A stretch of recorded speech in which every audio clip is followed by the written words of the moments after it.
আমার নাম সোহিনী গাঙ্গুলি। গত 22 তারিখ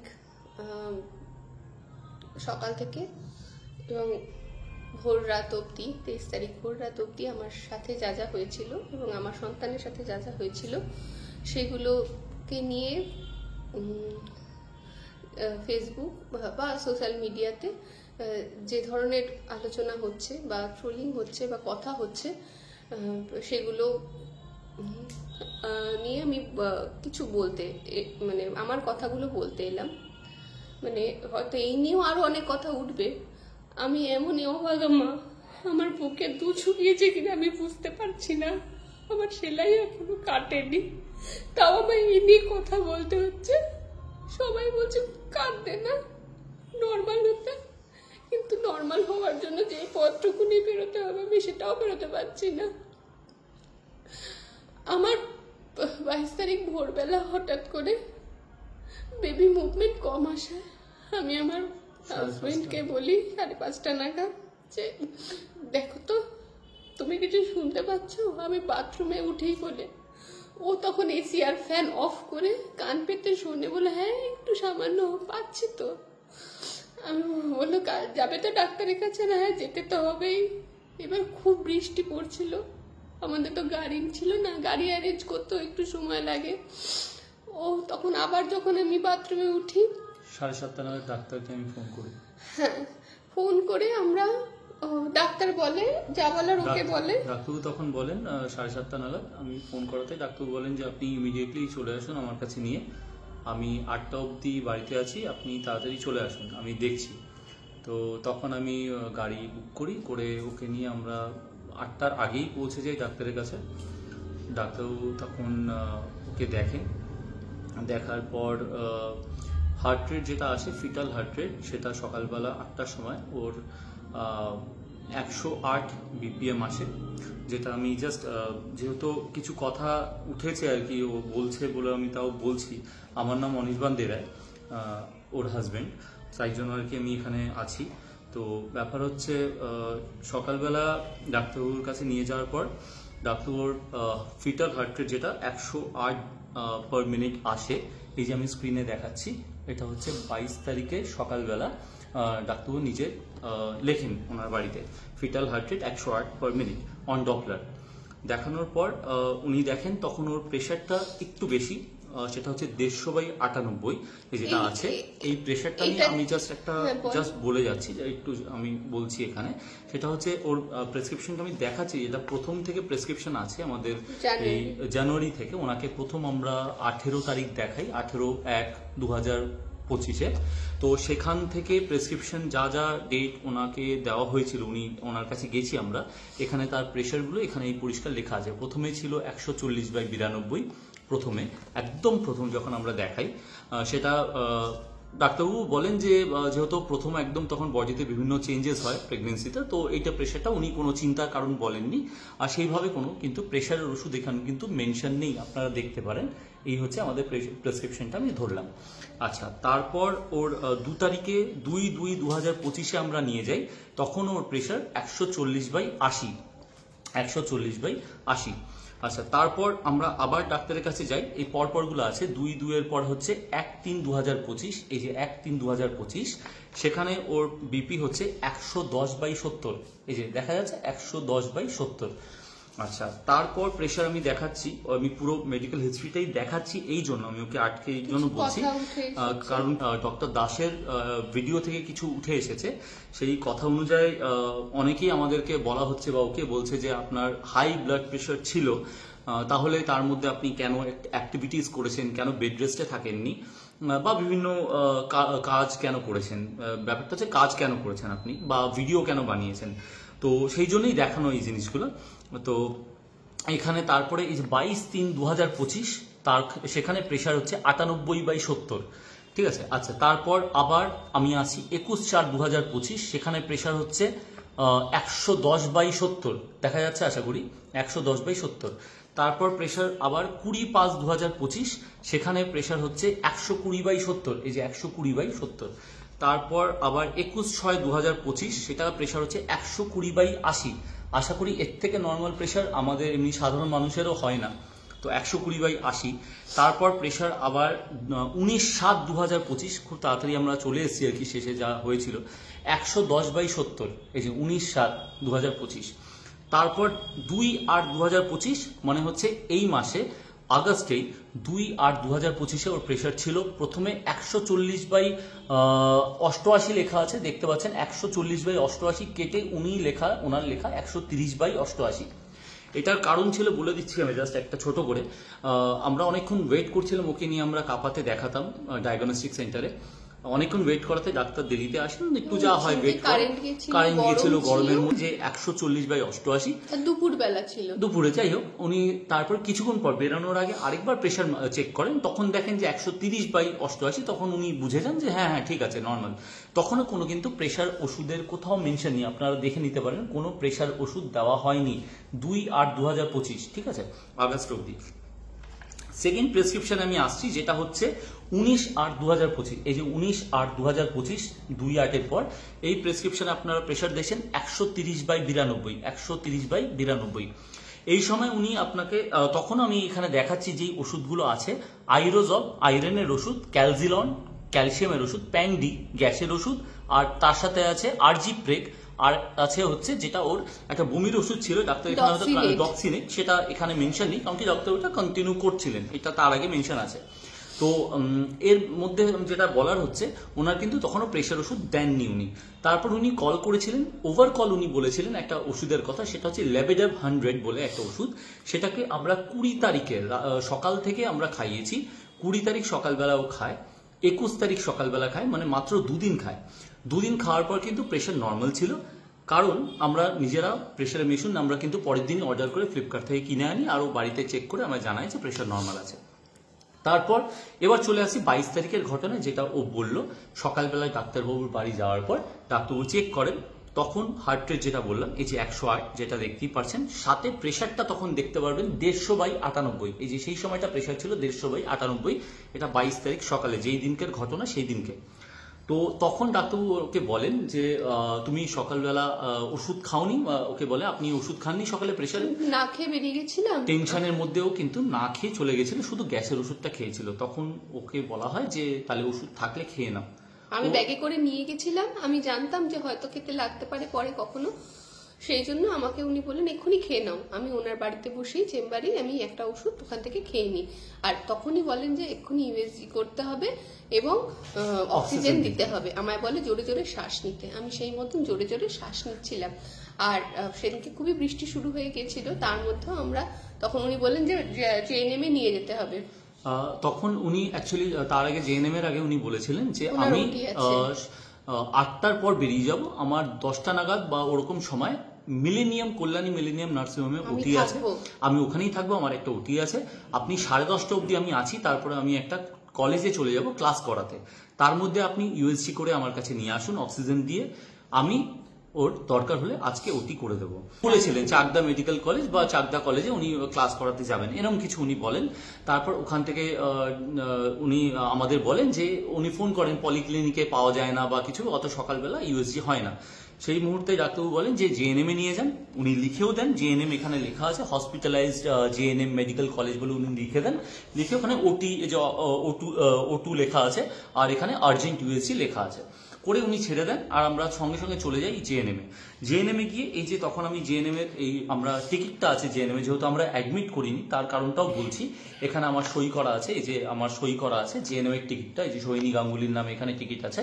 তো এখানে যাওয়ার পর প্রথমে আমাকে বলা হয় যে ইউএসজি করতে গেলে ওকে অ্যাডমিট করতে হবে, ওকে বেডে শোয়ানো ছিল, ওকে বলা হয় যে অ্যাডমিট করতে হবে। সেই সময় যেহেতু আমরা সত্যি কথা বলতে ডক্টর দাসের কাছে আমরা মানে যেরকম ভাবে আমরা দেখিয়েছি 9 মাস ধরে, আমরা ওনাকে এতটাই ভরসা, ওনাকে ঠাকুরের মতো, আমরা অনেক ভিডিওতে বলেওছি, এর আগে অনেককে বলেছি যে উনি আমার কাছে ভগবানের মতো, মানে আমি ওনাকে এত বিশ্বাস করি যে উনি যা বলবেন তাই। আমরা একটা ডেটও মিস করিনি ওনার, উনি যা বলেছেন তাই ও খেয়েছে, তাই করেছে, একটাও ওনার অ্যাডভাইস ছাড়া আমরা কোনো স্টেপ নিইনি। ইভেন আমরা যেখানে ঘুরতে গেছি কদিন আগে, মানে সেটা দুদিনের জন্য, 21 তারিখে আমরা ডাক্তার দেখিয়েছি, 27 তারিখে গেছিলাম, জুনের 27 তারিখে আমরা গেছিলাম, যেটা হচ্ছে ওনাকে জিজ্ঞেসও করেছিলাম যে ডাক্তারবাবু, ও সেকেন্ড জিজ্ঞেস করলো যে যাবো, জিজ্ঞেস করেছিলাম, হ্যাঁ কিসে যাবে, বললো ট্রেনে, হ্যাঁ যাও কোনো অসুবিধা নেই। আমি বলেছিলাম যে একটু আমরা এসি ট্রেনে যাচ্ছি, ইয়ে থেকে নৈহাটি থেকে ট্রেন আছে, দুদিনের জন্য বোলপুর যাব, তো ও কি মেডিকেলি ফিট তার জন্য ট্রাভেল করার জন্য? তখন ডাক্তারবাবু দেখে বললেন না, ওর তো কোনো সমস্যা নেই, ওর তো এমনি হাঁটাচলা করছে, কাজ করছে। যদি হাই রিস্ক বা সমস্যা থাকতো তাহলে কি আমি এতটা আমার প্রেগন্যান্সি 8 বা 9 মাসে কখনো এনজয় করতে পারতো বা কখনো কোনো কাজ করতে পারতো? উনি বলেন যে উনি তো দেখতেন, ওর ভিডিও দেখতেন ডাক্তারবাবু, তো ডাক্তারবাবু রোজ গেলে সকালবেলা আমাদের ওই জন্য ভালো লাগতো, কারণ কি যাওয়ার সাথে সাথে উনি বলতেন, সৈনী গাঙ্গুলি প্রথমে এইভাবে ওকে ওয়েলকাম করতেন, তারপরে বলতেন যে তোমার সব ভিডিও আমি দেখি, তারপরে আমাদের স্বাদের ভিডিও উনি দেখেছেন, উনি সেটাও বলেছেন স্বাদ কি সত্যি সত্যি ছিল নাকি স্বাদ এটা মানে জাস্ট ভিডিও করার জন্য ভিডিও ছিল, উনি এরমও বলেন। তো আমরা বলি না না ডাক্তারবাবু, আমরা 7 মাসেই করছি স্বাদটা, কারণ কি 9 মাসে ওর শরীর কিরম থাকবে, তো বলে আচ্ছা আচ্ছা না আমি দেখেছি। তারপর আমাদের নতুন প্রেগনেন্সির যে ভিডিওটা ম্যাটারনিটি শুট, সেটাও উনি দেখেন, উনি বলেন যে এটা কি এআই দিয়ে করা আছে, না না ডাক্তার পেছনে সব ওদের ব্যাকড্রপ, মানে মোটামুটি উনি সবটাই জানতেন, ওনাকে না জানি আমরা কিছু করিনি। উনি বলতেন যে যদি কখনো বাইরে কোথাও যেতে হয় তাহলে তুমি গাড়ি ব্যবহার করবে, যার জন্য প্রথমে আমি সবসময় মানে আমাদের যেখানেই যাই না কেন আমি ডাক্তারের কাছে যেতাম আর এই বাড়িতে আসতাম, তো দু জায়গাতেই আমি সবসময় গাড়ি ব্যবহার করি। 4 চাকা ছাড়া আমরা কখনো ওকে নিয়ে যাইনি। আমরা প্রথম শুধু একবার আমার বাইকে করে ফার্স্ট নিয়ে গেছি, 18 তারিখ জানুয়ারিতে নিয়ে গেছি, তারপরেও আমার বাইকে ওঠেনি, কোনো রকম এরকম 2 চাকা বা টোটোতে আমরা ট্রাভেল করাইনি। যত রকম ভাবে ডাক্তারবাবু আমাদের বলেছিলেন আমরা প্রত্যেকটা অক্ষরে অক্ষরে পালন করি, ওনার প্রত্যেকটা অ্যাডভাইস আমরা মেনে চলি, যা যা খেতে বলেন আমরা তাই খাই। তারপরে আমরা 22 তারিখে ওখান থেকে ওই জন্য ডাক্তারবাবুকে আমি ফোন করে বলি ডাক্তারবাবু এখানে অ্যাডমিট করতে বলছে ইউএসজি করতে গেলে, তখন ডাক্তারবাবু বলেন যে তাহলে করে দিন। আমি তখন বলি ডাক্তারবাবু সোহিনী আর আমার আপনার উপরে এতটাই আঘাত ভরসা আছে, আপনার হাতে এতদিন ধরে দেখে এসেছেন, আপনি ওকে ওটিটা করুন, আমরা তাই চাই বলে আমি ডাক্তারবাবু তখন বলেন তাহলে একটা কাজ করুন, আপনি অক্সিজেনটা দিয়ে ওখান থেকে ইমিডিয়েটলি একটা বাইরে থেকে ইউএসজি করে আমার কাছে নিয়ে আসুন, ইউএসজি রিপোর্ট দেখে আমি সেইভাবে ওটি করে যাব। তো আমরা তখন বলি ডাক্তারকে সেইভাবে যে নেমে ওকে ব্লাড রিপোর্ট মানে ওকে দেখা হয়, কিছু কিছু রিপোর্ট ব্লাড রিপোর্ট নেওয়া হয়, যেখানে এই যে হেমোগ্লোবিন নর্মাল বা বাকি যা রিপোর্ট আছে কোনো কিছু অসুবিধার কোনো কারণ দেখেনি, অ্যানিমিয়ার মতো না, ওখানে কিন্তু হেমোগ্লোবিন 11.9, এটা on the day of 22nd of August। আচ্ছা, তারপর সেখানে যদি আমি ওখানে অক্সিজেন দেওয়া হয় 8 ঘন্টা, এবং সেখানে অক্সিজেন দেওয়ার আগে তোমার বিপিটা দেখো, বিপিটা এই যে আমি দেখিয়ে দিচ্ছি 130/80, এটা হচ্ছে ডাক্তারবাবুর বাড়ি থেকে যখন বিপি বেশি ছিল একটু ওষুধ খাওয়ার পর কিন্তু সেটা নর্মাল হয়ে যায়, দেখিয়ে দিচ্ছি।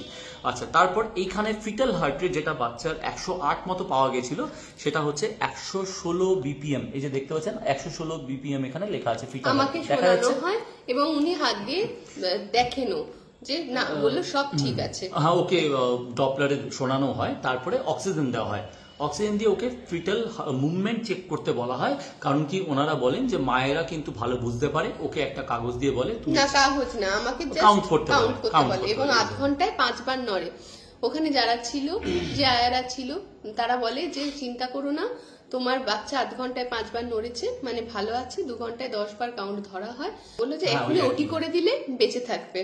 তো এবার বললো যে শিগগিরই ডাক্তারের কাছে যাও, ওটি করে দেবে। আমরা তখন ইমিডিয়েটলি আমাদের চলছিল 34 উইকস করি, এদিক ওদিক খোঁজ নেওয়া হয় কোথায় ইউএসজি হবে, অত সকালবেলা করে আমরা জানতে পারি। আমাদের এক বন্ধু ছিল, ও বাইক নিয়ে বেরিয়ে গেছিল, আমায় ফোন করে জানায় যে ডিভাইন কেয়ার, যেটা এই ব্লকে একটা স্কোয়ার পার্কের ওখানে একখানা নার্সিংহোম আছে, ওই ডায়াগনস্টিক সেন্টার আছে, বেসিক্যালি নার্সিংহোম হতে পারে, ওইখানে ডিভাইন কেয়ারে করা হবে। আমি অনেক রিকোয়েস্ট করি যে খুব আর্জেন্ট আছে এরকম ব্যাপার, তো ওনারা বলেন যে নিয়ে আসুন ইমিডিয়েটলি। আমরা নিয়ে যাই ডিভাইন কেয়ারে, 10:30টার মধ্যে ডাক্তার এসে যান।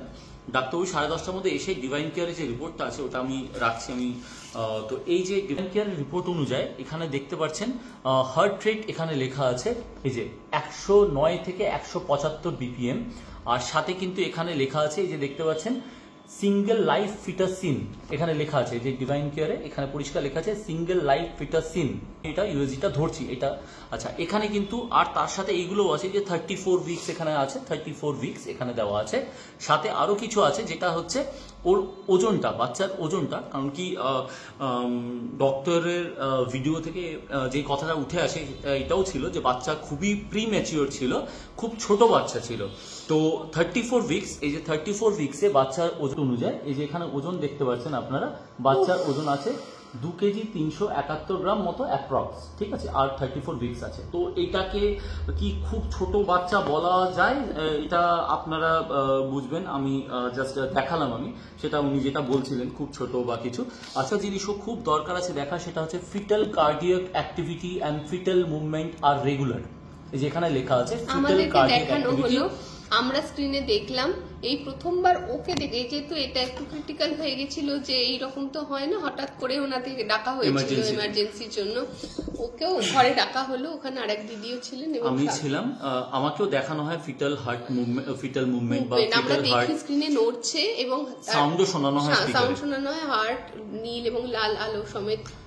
এখানে একটা খুব গুরুত্বপূর্ণ কথা যেটা ভিডিওতে আমরা কোথাও দেখতে পাইনি বা শুনতে পাইনি, ভিডিওটায় যেটা ডক্টর বানিয়েছিলেন, সেটা হচ্ছে এখানে যেটা লেখা আছে আপনারা দেখতে পাবেন, কর্ড অ্যারাউন্ড নেক।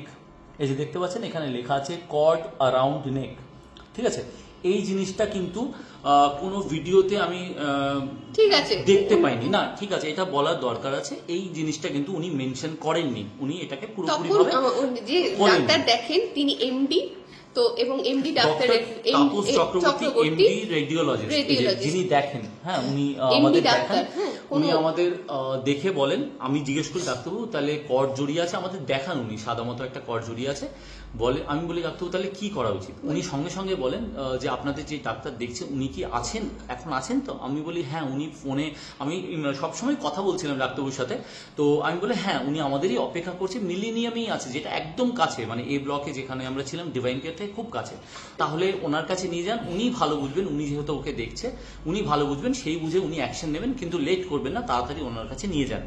আমরা জানি সেটাই যে ডাক্তারবাবু আমাদের জন্য অপেক্ষা করছেন, যে আমরা উনি যদি দেখেন উনি চলে যাবেন চাকদা ক্লাস করাতে, এইটাই আমরা ভেবেছি, যদি উনি দেখেন উনি বলেছিলেন যে শিগগিরই নিয়ে আসুন, আর্জেন্ট, এক্ষুনি ইউএসজি করে এক্ষুনি নিয়ে আসুন। আর্জেন্ট মানে কি, আমাকে তো মানে এক্ষুনি ওটি করতেই হবে, এবার সেই অনুযায়ী আমরা যাই। তখন সেই সময় আমি বেরিয়ে সঙ্গে সঙ্গে আবার ফোন করি ডাক্তারকে, ডক্টরের যে অ্যাসিস্ট্যান্ট ছিলেন উনি ফোন ধরেন, উনি ফোন ধরে বলেন যে ডাক্তারবাবু ওটি করছেন, 2 মিনিটে আপনাকে কল করবেন। তো সঙ্গে সঙ্গে উনি কল করেন, 2 মিনিট পর, 2-3 মিনিটে কল করার পর উনি জানান যে করেছেন, আমি বললাম হ্যাঁ ডাক্তারবাবু এরকম পাওয়া যাচ্ছে, তো বলছেন তাড়াতাড়ি ইমিডিয়েটলি নিয়ে আসুন, আমার ক্লাসের দেরি হয়ে যাচ্ছে, আমি আপনাদেরই অপেক্ষা করছি। তো আমি সঙ্গে সঙ্গে গাড়ি নিয়ে আমরা ওখানে যাই, 11:15 নাগাদ আমরা ওখানে পৌঁছে যাই। 11:15 নাগাদ ডাক্তারবাবু দাঁড়িয়ে থাকেন বাইরে, তার মধ্যে একবার উনি ফোন করে আমায় আবার বলেন আপনারা কি আসছেন, নাহলে আমার কিন্তু দেরি হয়ে যাচ্ছে। আমি বলছি না না ডাক্তার একটু অপেক্ষা করুন, আমরা এসে গেছি। আমরা তখনও জানি ডাক্তারবাবুকে নিয়ে গেলে উনি কিছু একটা ইমিডিয়েট কোনো স্টেপ নেবেন। তো 11টার সময় ডাক্তারবাবু আমাদের এই যে ওনার প্রেসক্রিপশনে আছে এই 22 তারিখ সকাল 11টার সময়, প্রথম 8টার সময় ওনার বাড়ি যাই, 22 তারিখ সকাল 11টার সময় ওনার বাড়ি যখন আমরা মিলেনিয়ামে নিয়ে যাই, তখন প্রেশার কিন্তু দেখতে পাচ্ছেন তখনও প্রেশার নর্মাল, যেটা আছে 120/90, এই যে প্রেশার হচ্ছে 120/90। তখনও উনি এই যে এখানে লেখেন যে কর্ড অ্যারাউন্ড নেক, এটা উনি ফ্রম প্রেসক্রিপশন যে ফ্রম ইউএসজি উনি লিখে দিয়েছেন 10:30, মানে সকাল 10:30টার সময় ইউএসজি হয়েছে, 11টার সময় ওনার কাছে নিয়ে গেছি, সেইটুকু সময়ের মধ্যে উনি কিন্তু এটা লেখেন কর্ড অ্যারাউন্ড নেক। আর এখানে লেখাও আছে ফিটাল হার্ট রেট 109 থেকে 175, এই যে ওনার লেখা আছে ওনার হাতে, উনি সেটা ফ্রম ইউএসজি রিপোর্ট অনুযায়ী উনি লেখেন, দেখে ওকে নিয়ে যাওয়া হয়, আমিও থাকি। তারপর উনি আমাকে একটা কেবিনে নিয়ে যান, আমি ভাবছিলাম যে সরাসরি ওটিতে যাওয়া হবে, তা না, নিচে আমাকে একটা কেবিনে নিয়ে যায়, আমরা দুজনে ঢুকি এবং সেখানে গিয়ে উনি আবার আমাকে স্টেথো দিয়ে দেখেন এবং বলেন এই তো নড়ছে। আমি বলি হ্যাঁ এই তো নড়লো, আমরা দুজনে একসাথে ফিল করি, যেরকম আগে কখনো টেস্ট করলে চেক আপে গেলে উনি আর আমি একসাথে বুঝতে পারতাম, এবং সেটাতে আমি ওনাকে বলি হ্যাঁ নড়ছে। তখন বলেন যে উনি ধর্ম সংকটে পড়ে গেছেন, এখন কি হবে, কারণ বাচ্চা প্রিম্যাচিউর, একদিন অবজারভেশনে রাখবো, আমার এখন ক্লাস আছে, আমি ক্লাস করাতে চলে যাচ্ছি, একদিন ও এখানে থাকুক, যদি সেরকম বুঝি কালকে ওটি করবো। হ্যাঁ, উনি তখন বলেন যে একটা ইনজেকশন উনি লিখে দেন, এখানে লেখা আছে ওনার প্রেসক্রিপশনে লেখা আছে এই যে অ্যাডমিট মিলেনিয়াম, হ্যাঁ এখানে লেখা আছে অ্যাডমিট মিলেনিয়াম, আর একটা ইনজেকশনের কথা উনি লিখে রেখেছেন এই যে এখানে আছে। হ্যাঁ, তো অ্যাডমিট করতে উনি বলেন যে একদিনের জন্য আমরা অ্যাডমিট করছি, আমরা একদিনের জন্য অবজারভেশনে রাখবো, রেখে পেশেন্টকে আমরা কন্টিনিউয়াস মনিটর করব, এখানে আমাদের নার্সরা আছে বলে উনি বলেন যে আমি বেরিয়ে যাচ্ছি। তখন আমি আর ওর মা, সোহিনীর মা, আমরা সঙ্গে সঙ্গে গিয়ে ডাক্তারবাবু চলে যাচ্ছিলাম, আমরা গিয়ে আবার বলি ডাক্তারবাবু আমার তো এরকম ভয় লাগছে, এরকম করজড়ি আছে, হার্ট রেটটা এরকম আপ ডাউন করছে, আপনি ওটিটা করে দিন। ওর মা অনেকবার রিকোয়েস্ট করে, আমিও বলি। তখন উনি বলেন ওই কথাটাই যেটা আবার সোহিনী বলল, আরেকবার বলেন যে ধর্ম সংকটে পড়ে আছি, বাচ্চাটা খুব ছোট, বের করার পর যদি অসুবিধা হয়, আবার থাকলে আবার মায়েরও কি সমস্যা হতে পারে, ঠিক আছে চিন্তার কোনো কারণ নেই, এখানে তো অবজারভেশনে আছে, অ্যাডমিট করে দিন, কোনো চিন্তা নেই, আমি ফোনে থাকবো, আমি 2টোর মধ্যে এসে ওকে আরেকবার দেখে যাব। উনি ওই কথা শোনার পর আমার মনে হয় তাহলে ডাক্তারবাবু নিশ্চয়ই বুঝেছেন যে কোনো ভয়ের বা কোনো রিস্কের কোনো কারণ নেই, উনি সেই আশ্বাসটা আমাদের দেন। আমরা সেই অনুযায়ী আমরা ভাবি ঠিক আছে তাহলে তো অসুবিধা নেই, ডাক্তারবাবু বলেছেন আর বারবার বলছেন যে সব অবজারভেশনে থাকবে।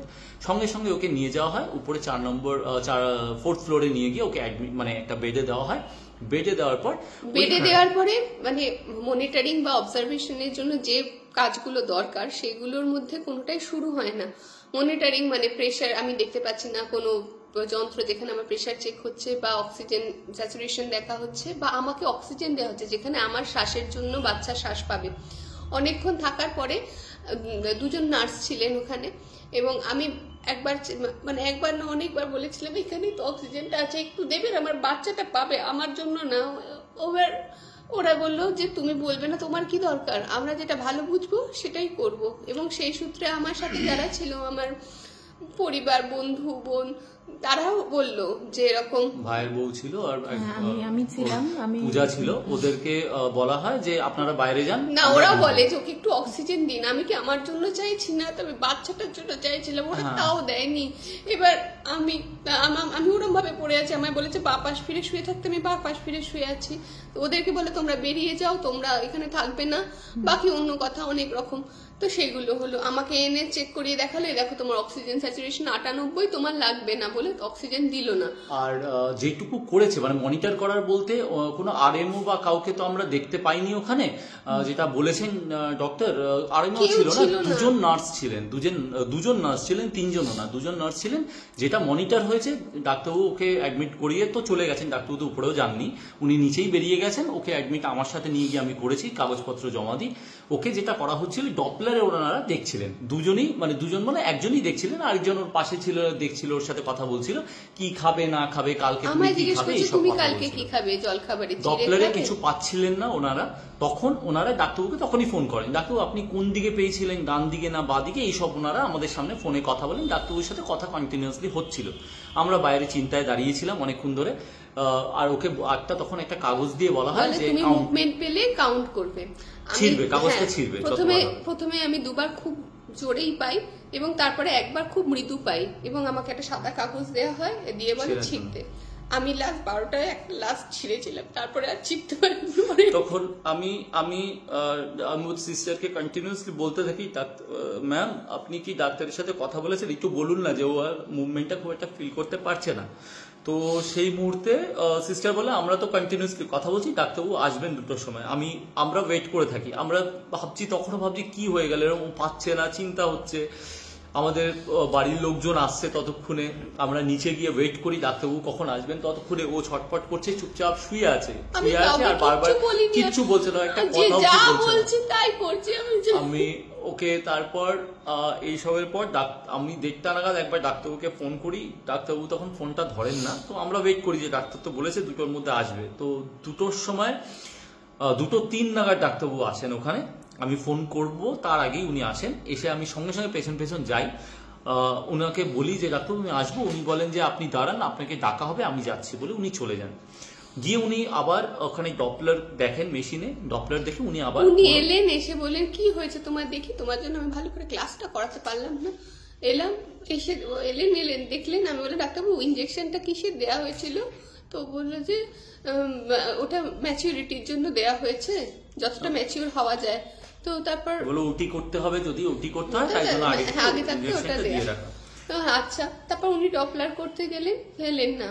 ওদের যেখানে আমাকে নিয়ে যাওয়া হয়েছিল মিলেনিয়ামে, সেখানে কোনো ইউএসজি কোনো সিস্টেম ছিল না, ওদের একটা ইউএসজি মেশিন ওনাদের কাছে ছিল, সেটাকে উনি নিচ থেকে আনান লিফটে করে, আনানোর পর উনি দেখেন, উনি যদিও রেডিওলজিস্ট না, আমাকে বলেও যে দেখুন আমি তো এটার এক্সপার্ট না, কিন্তু আপনাদের জন্য আমি এই মেশিনটাকে আনি, একবার চেক করছি। উনি তখনও পান না কিছু, সেই আমাকে বেরিয়ে এসে আমায় বলে, ওকেও বলে যে পাচ্ছি না, তারপরে বাইরে এসে আমাকেও বলে যে দেখুন সকাল থেকে তো আমি আপনাকে বলছি ফিটাল হার্ট রেট আমি পাচ্ছি না। তখন আমি বলি ডাক্তারবাবু আপনি তো সকালবেলা নিজের হাতে আপনি লিখলেন যে 108/মিনিট এরকম আপনি পাচ্ছেন, তারপরে আমরা সকালবেলা ইউএসজি আমার করা হলো, আমি নিজের চোখের সামনে আমি দেখলাম, শোনানো হলো আমাকে, আমাদের হার্টবিট শোনানো হলো, হ্যাঁ সব কিছু পেলাম, কর্ড অ্যারাউন্ড নেক এরকম আছে।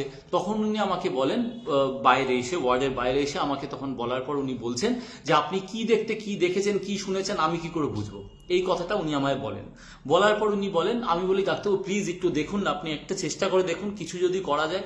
তখন উনি বলেন দেখুন আমি যদি বাচ্চা বেঁচে না থাকে আমি তো কিছু করতে পারবো না, বাচ্চা বেঁচে থাকলে নয় আমি কিছু করতে পারি, তাহলে একটা কাজ করুন বাইরে থেকে আরেকটা ইউএসজি করিয়ে আনুন, করিয়ে আমি তখন সেই রিপোর্টটা যদি ঠিক থাকে আমি তাহলে বাড়ি থেকে এসে ইমিডিয়েটলি এসে আমি দৌড়ে এসে ওকে ওটি করে দেবো বলে উনি আবার চলে যান। উনি কিন্তু ওয়েট করেন না, উনি চলে যান। আচ্ছা, সেই সময় আমি আবার এদিক ওদিক ফোন করতে লাগি, ফোন লাগাতে লাগি। উনি একটা খোঁজ দেন ওখানে কল্যাণী মিতালিতে, উনি বলেন আমি ফোন করে দিয়েছি মিতালিতে 4টে নাগাদ নিয়ে যাবেন। তখন যদিও 3টে নাগাদ, 3:45 ছিল যখন ডাক্তারবাবু চলে যাচ্ছিলেন বাড়ি, উনি বলেন 4টে নাগাদ নিয়ে যাবেন, আপনাকে প্রথমেই করে দেওয়া হবে, মানে যা লোকের লিস্ট আছে অনেক লাইন আছে কিন্তু আপনাকে ইমার্জেন্সি পারপাস আগে করে দেব, তো না করে দেওয়া হবে। এবার সেইখানে আমি ফোন করি, আবার আমিও ফোন করি বা নার্সিংহোম থেকে ফোন করানো হয়, মিতালি থেকে জানানো হয় যে 5টার আগে ডাক্তার কিন্তু আসবে না, 4টে বলা হয়েছে কিন্তু 5টার আগে ডাক্তার আসবে না। তো আমি তখন আবার রেসলেস হয়ে যাই, আমি এদিক ওদিক আবার ফোন করি, আবার ডিভাইন কেয়ারে ফোন করি, কোথাও ডাক্তার নেই। মেডিভিউতে আমাকে অনেক রিকোয়েস্ট করার পর কান্নাকাটি করে আমি ফোনে বলি, বলার পর যে এরকম খুব আর্জেন্ট আছে, এরকম পাওয়া যাচ্ছে না, তখন ওনারা বলেন নিয়ে আসুন আমরা দেখে নিচ্ছি। ম্যাডাম আছেন, যেই ম্যাডাম করছেন ডাক্তার, উনি ডক্টর বেরিয়ে যাবেন।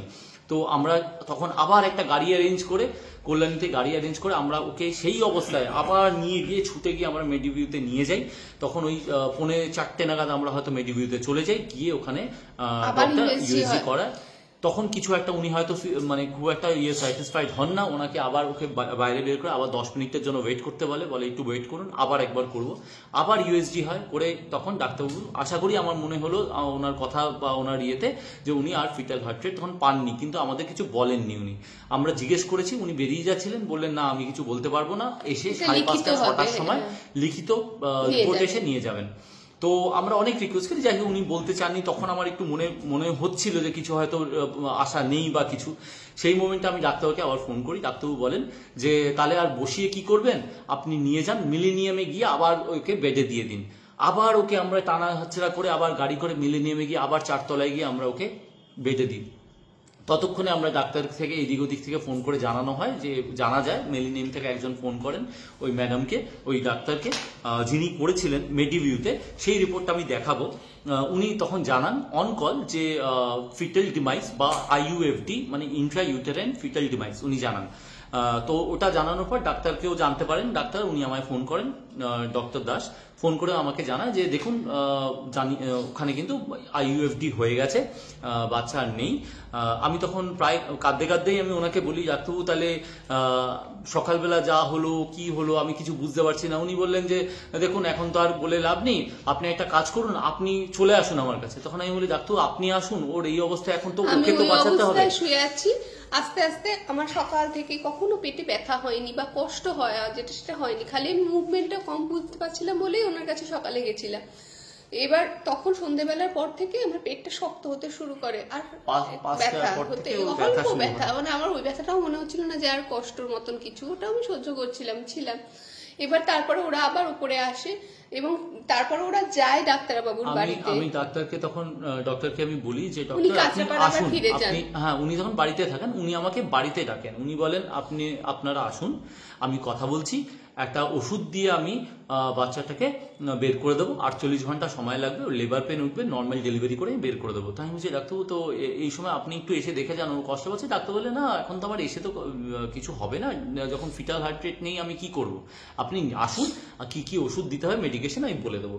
তখন আমরা আমাদের বাড়ি কিছু, যেহেতু আমার সেই অবস্থা, আমি নিজে গাড়ি চালিয়ে বা আমার নিজের গাড়িও ছিল না, আমার সেই অবস্থা ছিল না, আমার ওর ভাইরা যা আছে তারা দাদাদের সাথে আমরা 3-4 জন এরকম যাই, গিয়ে ওনার বাড়িতে আমরা যাই। ওনাকে গিয়ে দেখি তখন ওনার বাড়িতে, যেটা কাছাপাড়াতে আছে ওনার বাড়ি, ওনার বাড়িতে উনি তখন পেশেন্ট দেখছেন। আমরা গিয়ে ওখানে বাইরে দাঁড়িয়ে থাকি, যেটা ভিডিওতে ওনার কথা এসেছে যে আমরা নাকি মব অ্যাটাক করা হয়েছে। মানে খুব দুর্ভাগ্যজনক এরকম কথা শুনতে আমাদের এই সময় আরো মানে কিছু বলার নেই আমাদের, মানে এই মানুষটাকে দেখলে যারা চেনে তারা জানে এই কখনো কারোর গায়ে হাত কি দেবে, কি হয়েছে এখানে হাত সেই জোর সময় করে গিয়ে যাচ্ছিল। আমি হাত জোর করে ওনার সামনে দাঁড়িয়ে, মানে আমরা বাইরে দাঁড়িয়েছিলাম, পেশেন্ট বেরোনোর অপেক্ষা করছিলাম। ডাক্তারবাবু এই কথাটা যখন বলেছেন, ডক্টর এই কথা যখন শুনলাম আমার খুব খারাপ লাগলো। মানে আমার যা হারানোর কথা হারিয়েছি, কিন্তু ওনার কথায় আমি ঝাঁঝরা হয়ে গেছি।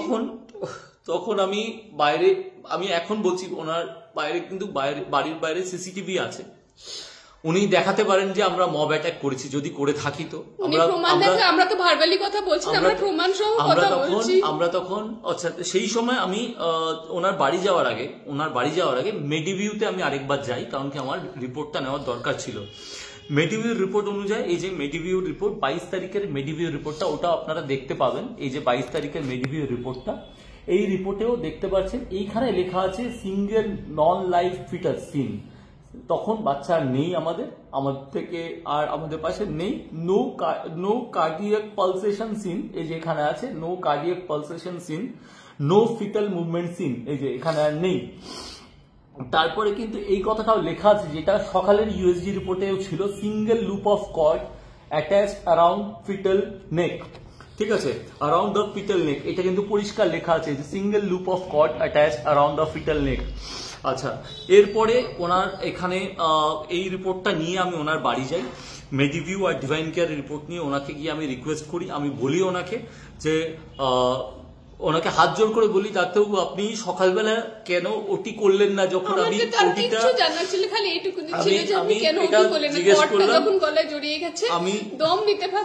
আমি যখন ডিভাইন কেয়ারে রিপোর্টটা যখন আনতে গেছিলাম, তখন আমার ডিভাইন কেয়ারে বলা হয় যে আপনার এই রিপোর্ট দেখে ওটি করেননি ডাক্তারবাবু। আমি বলছি না ডাক্তারবাবু তো রেখে দিলেন অবজারভেশনে। তখন বলছি এই রিপোর্ট তো আমরা, যেটা কাঁচা রিপোর্ট তখন ওনারা দিয়েছিলেন, বলছি এই রিপোর্ট দেখে তো যে কোনো ডাক্তার তখনই ইমিডিয়েটলি ওটি করে। তো আমি ওই অবস্থায় ওনার কাছে গিয়ে তাই প্রশ্ন করি যে ডাক্তারবাবু এই যে রিপোর্ট, আমি এরকম করে দেখাই, ডাক্তারবাবু এই যে এই রিপোর্ট দেখে আপনি কেন ওটি করেননি? তখন ওটি করলে হয়তো আমার বাচ্চাটা বেঁচে যেত। উনি বলেন এইভাবে পেট কেটে দেওয়া যায় না, যখন তখন বললেই পেট কেটে দেওয়া যায় না। উনি আমায় এই কথাটা বলেন, উনি বলেন যে আমি বলি আচ্ছা ডাক্তারবাবু আপনি চলুন, ও খুব কষ্ট পাচ্ছে, আপনি চলুন একটু এখানে।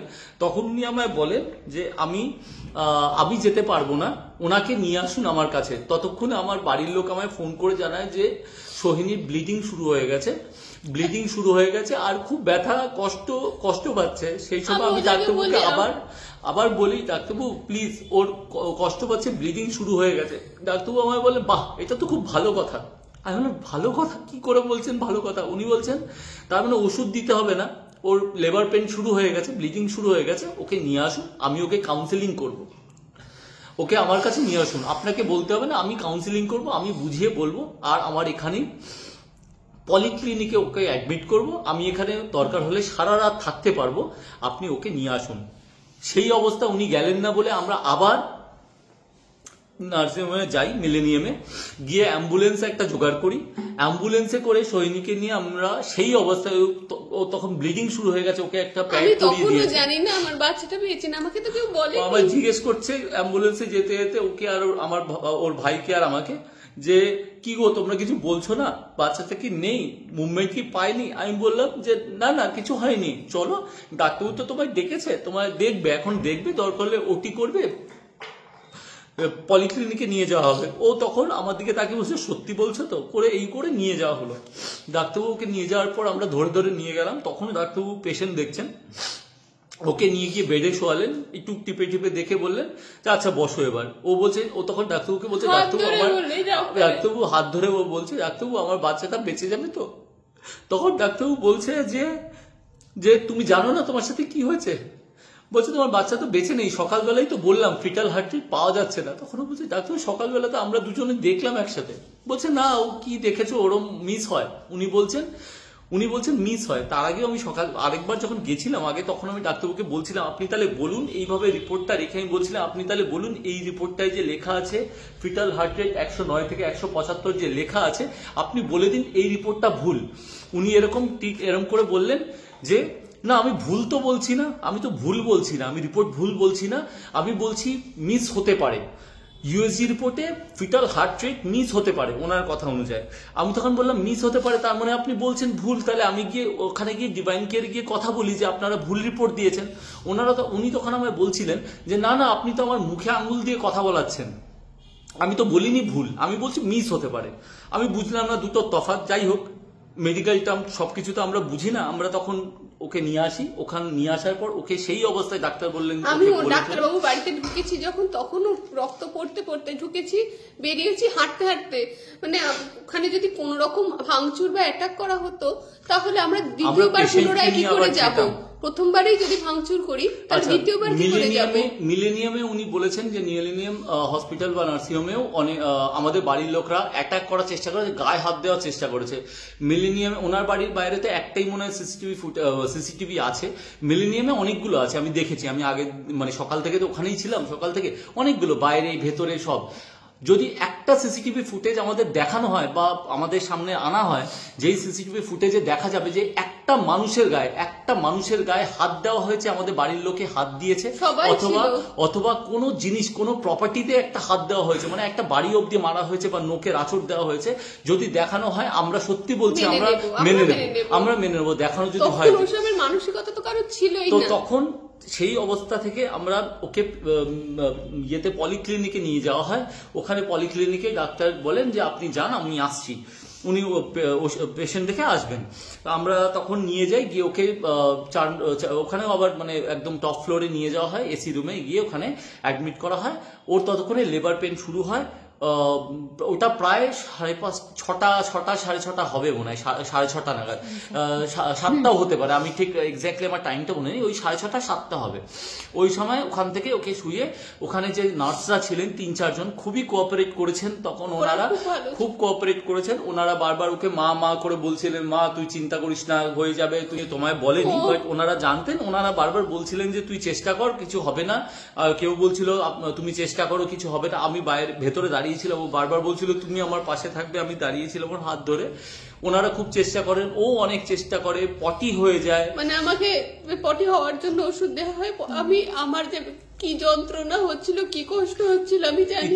6টা থেকে রাত অত অবধি আমি চেষ্টা করতে থাকি। ডাক্তারবাবু ওপরে এসে বললেন না, ইতিমধ্যে ডাক্তারবাবু আসেন ওখানে। যখন আসেন নিচে, তখন আমার বাড়ির লোকরা, আমার বাড়ির যারা ছিলেন তারা ওনাকে প্রশ্ন করেন। স্বাভাবিকভাবে আমার মনে হয় এটা আমার জায়গায় যদি অন্য কেউ থাকতো তাদেরও তাই থাকতো। ডাক্তারকে প্রশ্ন করা হয়েছিল। ওখানে সোহিনীর মা কান্নাকাটি করতে করতে ওনাকে বলেছে কেন আমার মেয়ের বাচ্চাটা এরকম অবস্থা হলো, কেন বাঁচাতে পারলেন না, এই সব প্রশ্ন ওনাকে করা হয়েছিল। তারই একটা ভিডিও আমার বাড়ির লোক, আমার নিজের ফ্যামিলি মেম্বার একজন সেইখানে ভিডিও করেন। সেই ভিডিওটা থেকেই আপনারা জানতে পারেন। সেই ভিডিওটা তার একটা মানে হয়তো আবেগের বশে উনি সেই ভিডিওটা পরের দিন পোস্ট করেন, কিছু কথা লেখেন, যার জন্যই আপনারা সবাই জানতে পারেন। তো সেটা হওয়ার পর থেকে বিভিন্ন রকমের কথা ওঠে। যাই হোক, সেখানে ডাক্তারকে গায়েও কিন্তু সেখানেও আমি বলছি সেই ভিডিওতেও কিন্তু যা আছে বা সিসিটিভি ফুটেজও যদি পাওয়া যায়, পলিক্লিনিকেও কিন্তু ডাক্তারবাবুর গায়ে হাত দেওয়া হয়নি। ওখানে ওনাকে প্রশ্ন করা হয়েছে, সবাই মিলে ওনাকে প্রশ্ন করেছে, উনি কিছু বলতে পারছিলেন না, বলছিলেন বারবার যে আমার হাত পা কাঁপছে, আপনারা এরকম করবেন না, আমার পেশেন্টকে বাঁচাতে হবে। তখন আমি এসে, আমার অবস্থা খুবই খারাপ ছিল, আমি নিচে আসি। আমি আবার দিদি বা সবাইকে রিকোয়েস্ট করি যে ওনাকে ছেড়ে দিন, আমার বউটাকে বাঁচাক, এখন আমার বউটাকে বাঁচাক, যা হারিয়েছি আমি তো হারিয়েছি, এবার আমার বউটাকে বাঁচাক, ও কষ্ট পাচ্ছে।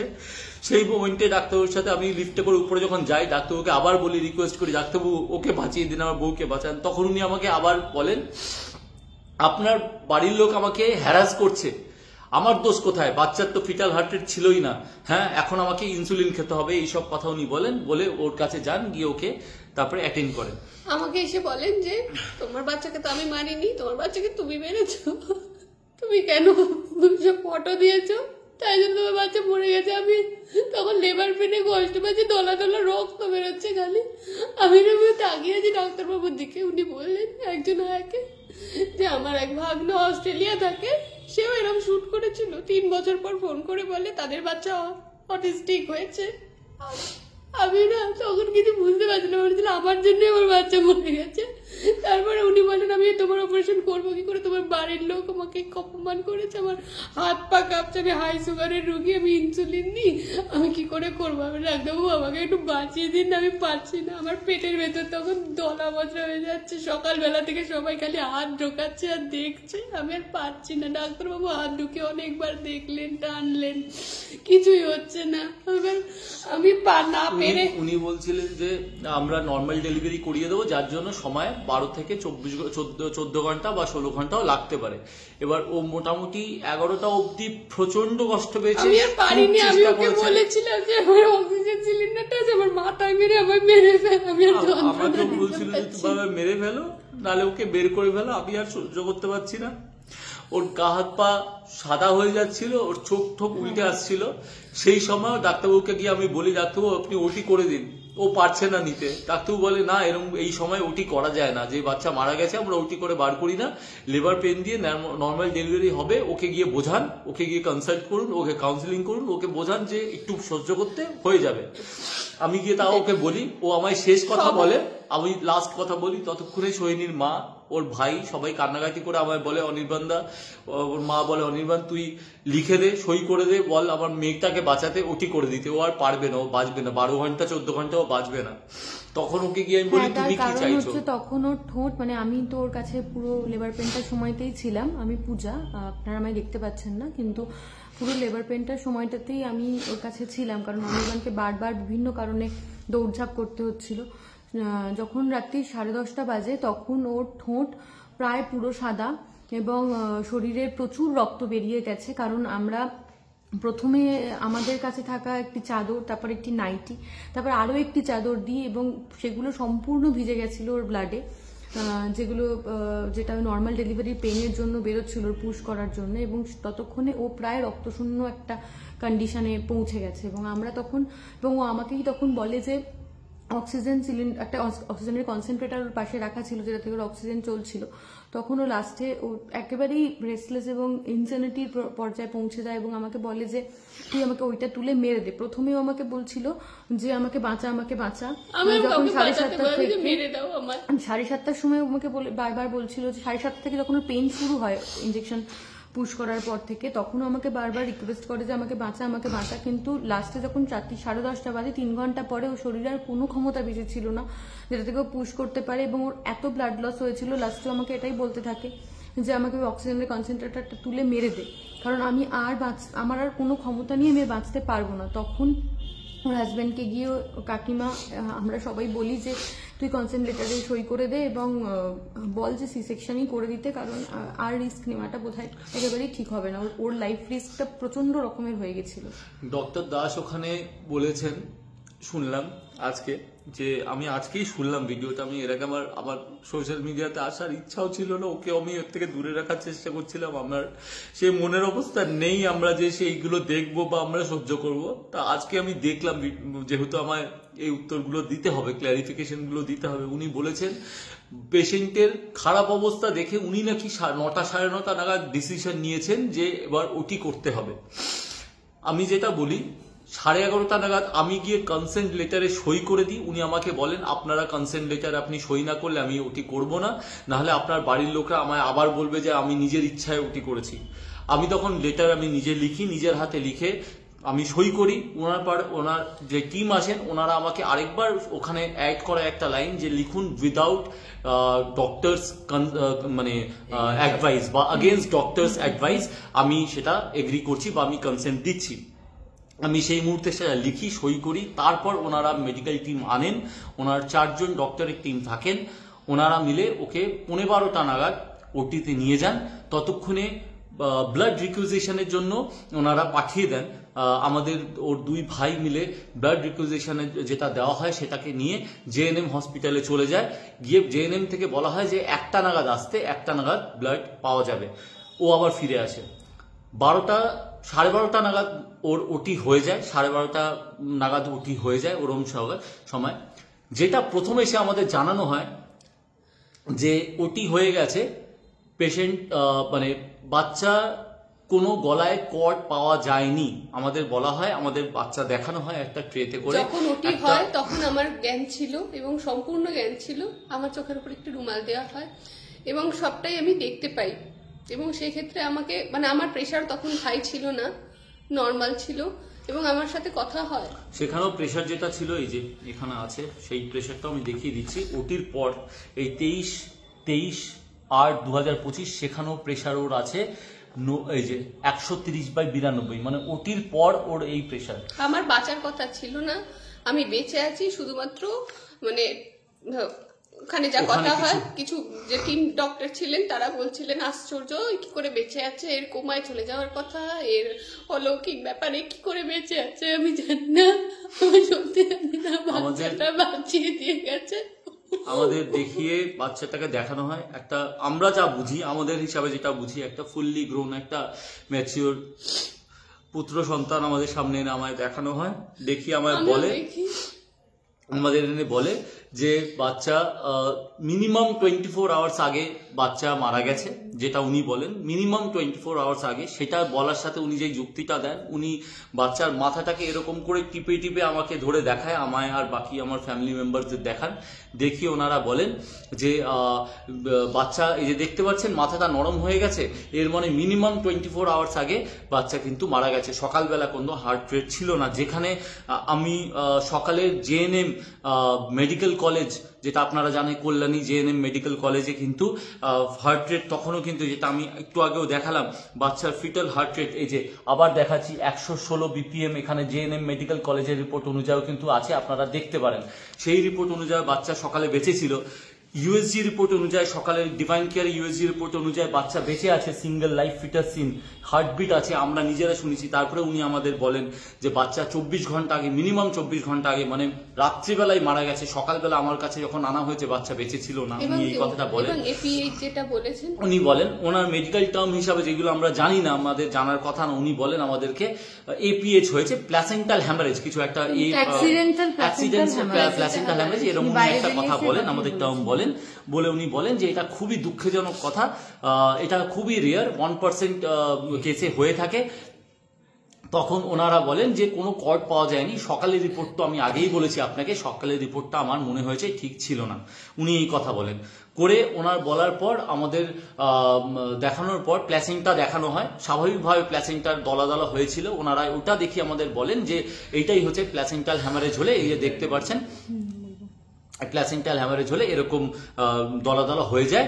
এই কেসে বাচ্চা যেরকম বাঁচে না, মায়েরও কিন্তু বাঁচার চান্স খুব কম থাকে, মায়ের কিন্তু হাই রিস্ক থাকে, ঠিক আছে, আর থাকে হাই রিস্ক থাকে সেখানে। তো ওনারা তখন কি করেন, সঙ্গে সঙ্গে ওখানে একজন ডক্টর ছিলেন, আমরা তার কাছে খুব কৃতজ্ঞ, মানে আমি যে বেঁচে আছি। উনি আমাকে বলেন, আমার সাথে কথা বলেন, উনি আমাকে বলেন যে শুনুন, চিন্তা করবেন না, এখন কোনো ব্লিডিং হচ্ছে না এই মুহূর্তে পেশেন্টের, কিন্তু যে কোনো মুহূর্তে ব্লিডিং হতে পারে ইন্টারনালি, সেইটা হলে কিন্তু বাঁচানো খুব মুশকিল হয় পেশেন্টকে। সেই জন্য এখানে আমাদের কাছে সেই সিস্টেম নেই, আমাদের কাছে সেই প্লাজমা বা ব্লাড আমরা সেইভাবে প্রোভাইড করতে পারবো না, আমাদের কাছে নেই। আমরা জেএনএমে আপনাদের অ্যারেঞ্জ করে দিচ্ছি, এইচডিউতে উনি একটা ওর জন্য একটা বেড অ্যারেঞ্জ করে দেন, করে ওনারাই একটা ব্যবস্থা করে দেন, ডাক্তারের সাথে একজনের কথা বলিয়ে ঠুলিয়ে আমাদের বলে দেন, নাম্বার ঠাম্বার দিয়ে দেন, করে উনি অ্যারেঞ্জ করে একটা অ্যাম্বুলেন্স ডেকে ওই সময় বলেন যে পেশেন্টকে নিয়ে যান, দরকার হতে পারে 48 ঘন্টা অবধি পেশেন্টকে কিন্তু হাই রিস্ক আছে, কিছু বলা যাচ্ছে না কি হতে পারে, আপনারা ইমিডিয়েটলি নিয়ে যান। আমরা তখন 1:30 নাগাদ ওখান থেকে ওই সদ্য ওটি হওয়ার পর ওকে আবার আমরা টানাহাচড়া করে আমরা সেই অবস্থায় আবার পেশেন্টকে, মানে সকাল থেকে ওকে কিভাবে আমরা এদিক ওদিক করে নিয়ে যাওয়া হয়েছে, ওখান থেকে আবার আমরা পলিক্লিনিক থেকে জেএনএম আমরা নিয়ে যাই। টোটাল 8 বার আমরা ওকে নিয়ে বিভিন্ন জায়গায় ঘুরে বেড়াই এবং ডক্টর দাস ছাড়া আরো যিনি টিমে ছিলেন তিনি আর কি আমাদেরকে এই বিষয়ে সাজেশন দেন এবং ওর জন্য এইচডিউতে বেডেরও ব্যবস্থা করেন। তো ওনার কাছে সত্যি আমরা কৃতজ্ঞ, আমরা তার কাছে মানে সত্যি হাত জোর করে বলছি থ্যাংক ইউ। আমরা কৃতজ্ঞ যে আপনার জন্য আপনি যে ব্যবস্থা করে দিয়েছিলেন, তাই জন্য আমার বউকে আমি ফিরিয়ে আনতে পেরেছি। এইচডিউতে না নিয়ে গেলে আমার বউ ফিরে আসতো না। ওখানেও নিয়ে যাওয়ার পরেও ডাক্তাররা তাই বলে আমাকে। তার সেই রাত আমি আর ওর মা আমরা ওয়ার্ডের বাইরে বসে থাকি, সারা রাত জেগে থাকি। রাত্রেবেলা ব্লাডের রিকোয়ারমেন্ট হয়, আমাকে আবার পাঠানো হয়, আমি ব্লাড আনতে চাই ব্লাড ব্যাংক থেকে। আমি রাত্রে 3:30টার সময় ব্লাড এনে দিই, ওকে দেওয়া হয়। ও সারা রাত ঘুমাতে পারিনি। ডাক্তারকে জিজ্ঞেস করি, ডাক্তার বলে এখন অবধি কিছু বলা যাচ্ছে না, 2 দিন গেলে আমরা জানাতে পারবো। সেই অবস্থায় আমরা 2 দিন পর ওকে এইচডিউতে থেকে নর্মাল বেডে দেওয়া হয়। হ্যাঁ, ও তাড়াতাড়ি রিকভার করে শুধুমাত্র এইচডিউর জন্য। এখানে আরেকটা কথা বলি, যেই কথাটা আমি মিস করে গেছি অ্যাকচুয়ালি, মানে অনেক বিভিন্ন জিনিস তো কথা উঠে এসেছে। যেটা বলা হয়েছিল ও মানে হাইলি এল্ডারলি, বা ওকে বলা হয়েছে যে ভেরি এল্ডারলি মাদার। আপনাদের যেটা প্রেসক্রিপশন বারবার আমি দেখাচ্ছি, ওনার প্রেসক্রিপশনটাই দেখাচ্ছি, কারণ কি ডাক্তারবাবু তো লিখেছেন। ওনার প্রেসক্রিপশন অনুযায়ী পেশেন্টের যদি আমরা এখানে এজ দেখাই, যখন ওটি করছি তখনও উনি বলছেন দেরি করে বিয়ে করে, দেরি করে বাচ্চা হয়, তারপর বাচ্চা নষ্ট হয়ে যায়, তখন আমাদের দায় হয়। আমি বললাম ডাক্তারবাবু আমি তো 28 বছরে বিয়ে করেছি, 30 বছরে মা হয়েছে, এখন 31 বছর চলছে। তো আমি আরেক ডাক্তারকে জিজ্ঞেস করি যে আমি কি আর পরে মা হতে পারবো? যে হ্যাঁ মা কেন পারবে না, নিশ্চয়ই পারবে। তো জিএনএমএ যেটা হয়, ওর আধার কার্ডের জেরক্স নেওয়ার পর যেগুলো লেখা হয়, টিকিট করা হয়। এই যে এখানে দেখতে পাচ্ছেন 31 বছর বয়স, সোহিনীর বয়স এখন 31 বছর বয়স। যখন থেকে দেখানো হচ্ছে তখন 30 থেকে শুরু হয়েছিল, ওর ফেব্রুয়ারিতে জন্মদিন, তারপরে 31 হয়। এখন ওর 31 বছর বয়সের একটা মহিলাকে যদি 2025 সালে এসে বলা হয় হাইলি এল্ডারলি বা ভেরি এল্ডারলি মাদার, এই যে যেটা এখানে মেডিভিউতেও এই যে আমি দেখাতে চাইছিলাম, যে রেকর্ডটা দেখলেই তো আপনারা বিশ্বাস করবেন, আমি তো কোনো প্রমাণ ছাড়া কথা বলছি না। এই যে এখানে এজ আছে, সেক্স আর এজ এখানে দেখতে পাচ্ছেন 31 ইয়ার্স ওর এজ। তো এই বয়সে উনি বলেছেন ভেরি এল্ডারলি মাদার। উনি একটা কথা বলেছিলেন যেটা হচ্ছে হাই রিস্ক প্রেগনেন্সি, উনি বলতে চেয়েছেন হাই রিস্ক প্রেগনেন্সি ছিল, ওকে বেড রেস্ট বলা হয়েছিল। তাহলে আমি জিজ্ঞেস করব সেটা সবাইকে, বেড রেস্ট যদি বলা হয় নিশ্চয়ই ওনার প্রেসক্রিপশনে কোথাও বেড রেস্টের কথা মেনশন হবে। আপনারা দেখে নিন, আমি এরকম ভাবে ধরে ধরে বারবার দেখাতে পাচ্ছি না, এখানে দেখে নিন। এটা হচ্ছে সেকেন্ড প্রেসক্রিপশনটা, যেখানে কোথাও যদি আপনারা দেখতে পান যে এখানে বেড রেস্টের কথা মেনশন আছে বা কোথাও হাই রিস্ক কথা মেনশন আছে। আর পুরো প্রেসক্রিপশনটা আমি আপনাদের সামনে বারবার দেখাচ্ছি এই জন্য, কারণ কি এই প্রেসক্রিপশনে আপনারা যারা জানেন বা ডাক্তাররা যারা দেখবেন তারা দেখে বলতে পারবেন যে ওষুধ যেগুলো দেওয়া হয়েছে, যেই ওষুধগুলো প্রেসক্রাইব করা হয়েছে through out the pregnancy journey, এখানে কোথাও এরকম কোনো ওষুধ আছে কিনা যে ওষুধগুলো হাই রিস্ক প্রেগনেন্সিতে দেওয়া হয়। আমরা মেনে চলেছি। ওনার যা যা কথা, উনি যা যা বলেছেন, আমরা দুজনেই সেই একটা কথাও কিন্তু অমান্য করিনি। এবার আসছি একটা পয়েন্টে, যেটা বলার দরকার। আসলে আমরা কি করে বলবো বা কি বলবো আমরা জানি না। আমরা ভিডিও বানানোর আগে অবধি আমরা বুঝতে পারছিলাম না আমরা কি করে ফেস করব। তো এখানে অনেক কথা উঠে এসেছে, যেটা হচ্ছে যে কেন কাজ করেছে সোহিনী, কেন ও এই অবস্থায় হাই রিস্ক প্রেগনেন্সিতে অ্যাকর্ডিং টু ডক্টর কেন কাজ করে গেছে। ওকে বেড রেস্ট বলা হয়েছে, যেটা আপনাদের আমি দেখালাম যে ওনার প্রেসক্রিপশনে কোথাও বেড রেস্টের কথা মেনশন ছিল না। ও একদম সুস্থ ছিলেন, যা করতে ভালো লাগবে তাই করবে। আমার যার জন্য ওনার উপর এত আস্থা হয়েছে এই 8 মাস 9 মাসে। আর ওর সত্যি তো ডাক্তারবাবুর কাছে, আমরা ডক্টরের কাছে 9 মাস ধরে ওর কোনো রকম কমপ্লিকেশন হয়নি, ওর তো কোনো অসুবিধা হয়নি, ও সম্পূর্ণ সুস্থ ছিল। আমরা যার জন্য অন্য কোনো ডক্টরের কাছে আমরা কনসাল্টও করিনি, আমরা যাইওনি, সেকেন্ড থটও নিইনি। জেএনএমে আমরা অ্যাডমিট না করি ওনাকে, এই কথা আমি বলে নিয়ে আসি ডাক্তারবাবু আপনার উপরে সেই আঘাত ভরসা আছে আমাদের, তাই জন্য নিয়ে এসেছি। হ্যাঁ, আস্থা ভরসা আপনার উপরে আছে। আমরা কোনো ইয়ে করিনি, কারণ কি ওর কোনো কমপ্লিকেশন ছিল না। যারা ওয়ার্কিং ওমেন, যারা আইটিতে আছে, প্রাইভেট বা পাবলিক সেক্টরে কাজ করে, তারা 8 মাস অবধি বা 8.5 মাস অবধি কিন্তু তারা কাজ করে, ট্রেনে বাসে যাতায়াত করে, মেট্রোতে যাতায়াত করে। ও তো বাইরেও বেরোয়নি, ও তো বাড়িতে বসে কাজ করছে, যেটা প্রমোশনাল কাজ, এটা ওর কাজ। ও কন্টেন্ট ক্রিয়েটার, ও রাস্তায় গিয়ে নাচানাচিও করে না, কোনো কিচ্ছু এরকম কোনো ভিডিও নেই। হ্যাঁ, যেগুলো করেছে সেটা ডাক্তাররা জানেন, আর যেটা করেছে ও বাড়িতে বসে করেছে। এবার এখানে আমাদের আর কিছু বলার নেই, আপনারা যা বলার আপনারা বলবেন। আর একটাই কথা, যদি কোনো এরকম অঘটন কোনো মায়ের সাথে ঘটে থাকে, তাকে দায় বা দোষী করবেন না, তাহলে সমাজে মানে মুখ দেখানোর কিছু থাকবে না। আমার ছেলেটা সত্যি কিছু একটা ছিল, যার জন্য আমি জানতে পারলাম সমাজে এত নোংরা মানুষ ভদ্র আর অভদ্র বেশি থাকে।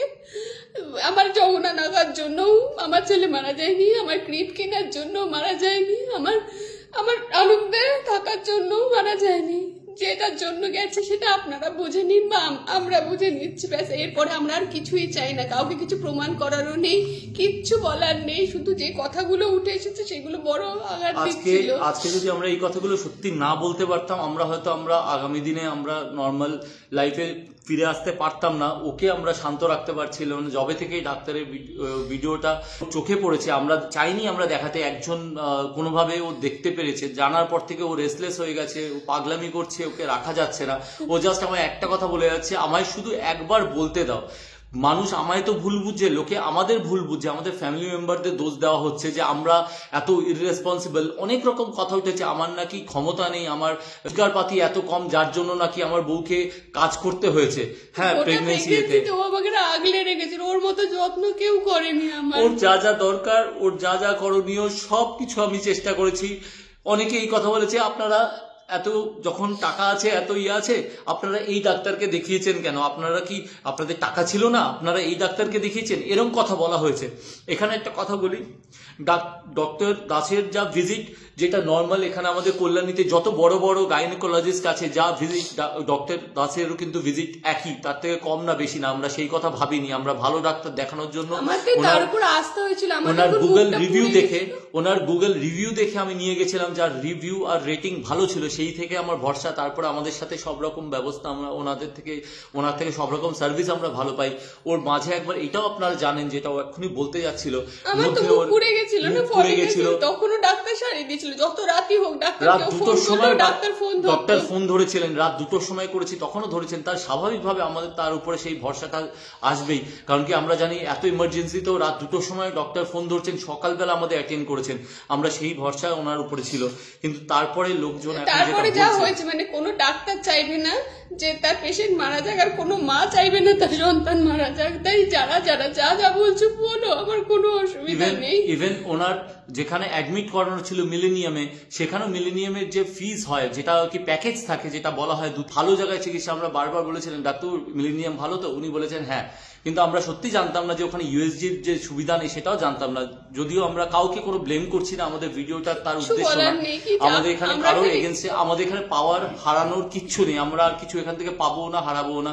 জাস্ট আমরা এগিয়ে যেতে পারতাম না যদি, যেটা আমাদের দুজনকে মিথ্যে সবাই ভাবছে, আমাদের কথা সব মানে আমাদেরকে ভুল ভাবছে, সেই জন্য আমরা সেই পয়েন্টসগুলো আমরা তুলে ধরেছি। প্রত্যেকটা ভিডিওতে আমরা প্রমাণ সমেত আমরা সেই জিনিসগুলো দেখিয়েছি, যেটা আপনারা কেউ জানেন না। এই যে আমার অবাক লাগলো, এতদিন ধরে এত কথা, এত কিছু নিউজ, কেউ আমাদের থেকে কেউ জানতে চায়নি, কেউ আমাদের জিজ্ঞেসও করেনি, কেউ আমাদের কাছে আসেননি, কেউ জানতেন না, আপনারা বাড়ির লোক ছাড়া কেউ জানতেন না। তারপরে সবাই নিজের মতো করে গল্প ভেবে নিয়েছেন, স্পেকুলেট করেছেন, নিজের মতো সব গল্প ছড়িয়েছেন। তাই জন্য আজকে আমাদের আশা, যা বলার যা আমাদের বলা হয়ে গেছে।